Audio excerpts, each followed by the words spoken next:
This is Sean with TheSeanJob. When you want to find out what's going on in media, you got to get TheSeanJob. So I'm here today with, in a way, my co-host, but really it's just an interview here. Joey Gibson joins us from Patriot Prayer. Thank you so much for coming out today. Thanks for having me. My pleasure.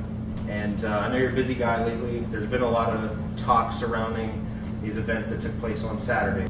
Got a CBS article right here. It says, right-wing activists, Patriot Prayer, Antifa clash at Portland protests.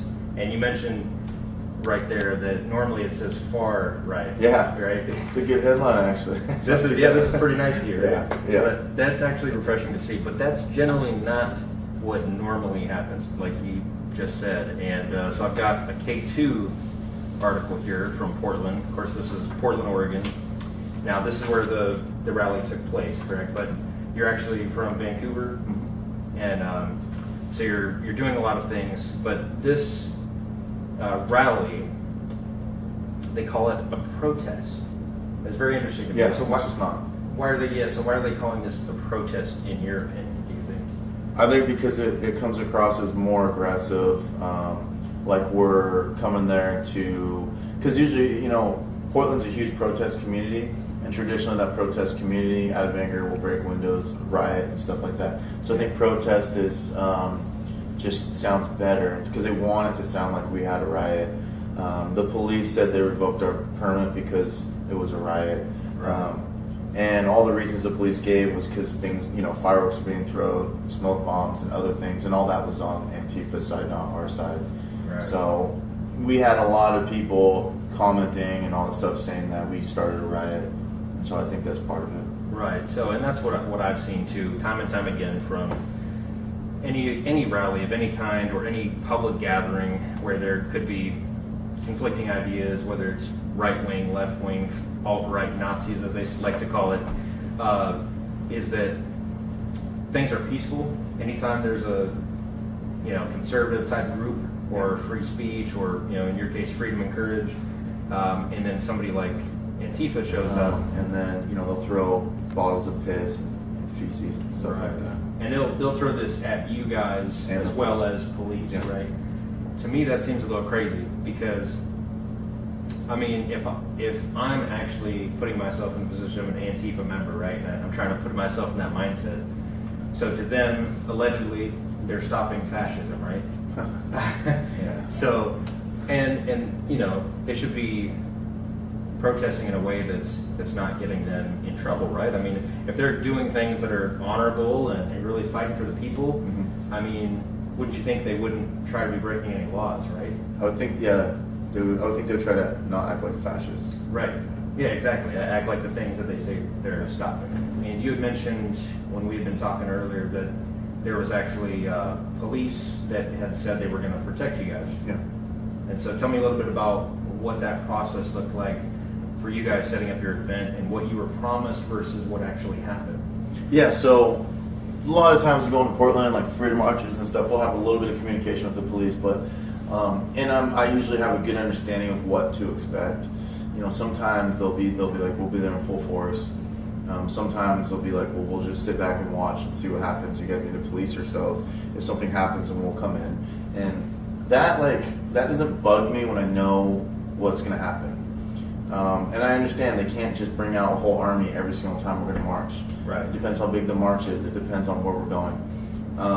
So I think that was disappointing where this is the first time where I feel like I was just straight up lied to. And we got our first permit we ever got to march. I've only actually gotten a handful of permits to rally. We usually don't get permits at all. But so we got a permit to march, and we were told that the streets would be completely clear, just like how they do for the Pride Parade, Right. and how they do for other groups. Now they're trying to claim, no, we don't do that, we never do that, but that's not true. They do it all the time for other groups. And so we walked out, and it was weird because we went half a block, Antifa was here, and our march route was this way, Right. and the police were standing, and I felt like the police were just waiting for us to go off our march route. Like, it was almost like bait. Yeah. And I somehow actually got everyone to go right on our march route, thank God, because now we have a case. And then we go left on our march route, and Antifa just charges one block and just starts throwing stuff in our crowd. and the police just stood there. And our guys battled out for a while, and then finally, eventually, someone, we thought it was the police, someone on Antifa's side was putting out some kind of gas. Yeah. The police say it wasn't them, so it must have been Antifa or other people. And it was difficult to breathe. I almost threw up a couple times. Oh, wow. And that kind of dispersed the whole crowd. This is kind of our whole point, right? Is the demonstration that you guys are out there saying, look what happens if all that we are doing is just assembling and having a discussion or trying to encourage or inspire people to certain things, good things, obviously. Naturally, you can't even do that, right? Yeah. I mean, from your standpoint, what's going through your mind? To me, it just seems insanity. You know, Nancy Pelosi said we're white supremacists, and it just happened. We didn't plan it this way. It just happened to be. She said that because we're going down for a rally in San Francisco, and it just happened to be that every single one of our speakers, except for 2 of them, were not white. So imagine being a white supremacist, going to a white supremacist rally, and then you see a black man, a Mexican, a transsexual, an Asian, a Samoan. Like you see all these colors, and like Looking for the white supremacist. Where's the at? how disappointing! Like would you 2 be? white guys. Seriously. And then the best part is I love this stuff. I used to get so worked up, and now I just laugh. Yeah. I don't even care anymore because there's so Right. much evidence. But Yeah. you go to a rally and you just look at the crowd, and there's just so much diversity. Like Right.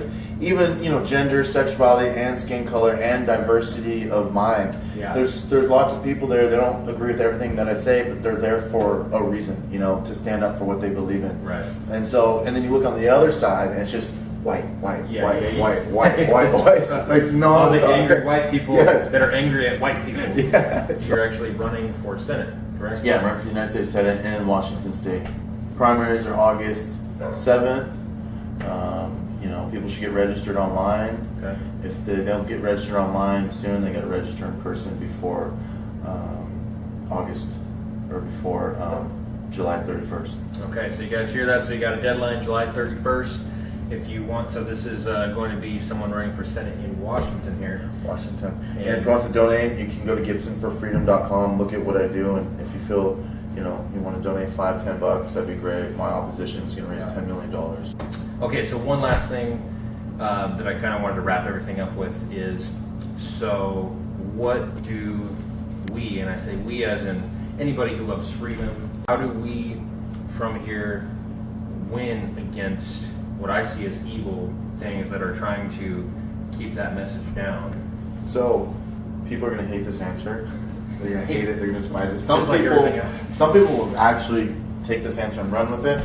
But the truth is right now there's an attempt to get good Americans to just either delay participating, keep silent, or to make them feel like there's nothing they can do.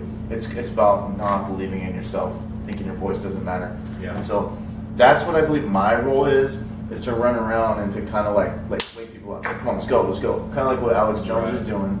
He was waking people up, and he always said, go out there and do something. Right. So every single time he would say that back in the day, I'd be like, I don't know what to do. Yeah. What everyone has to do is, if they're spiritual, especially if they're spiritual, they need to pray about it, and they need to find what really drives them, who they really are. And even if they have to start from scratch, sometimes it's not very encouraging at first because you think that there's nothing you can do. But you got to get over that belief, understand that you can change the world. Yeah. You may never be in the history books, no one may ever know your name, but that doesn't mean you're not out changing the world behind the scenes. Right. Or maybe you are, in front and stuff. But people have to really find it. And I said that in my speech. I said it's not my job for me to know what your path is. Yeah. It's my job to encourage you to search for it. That's Right, it. man. Get them going. Yeah. Well, thank you so much once again, Joey, for joining me today. The non-fascist, non-Nazi, actual freedom-loving, fun-loving, good-loving American patriot, Joey Gibson. Thank you. Appreciate it. Yeah.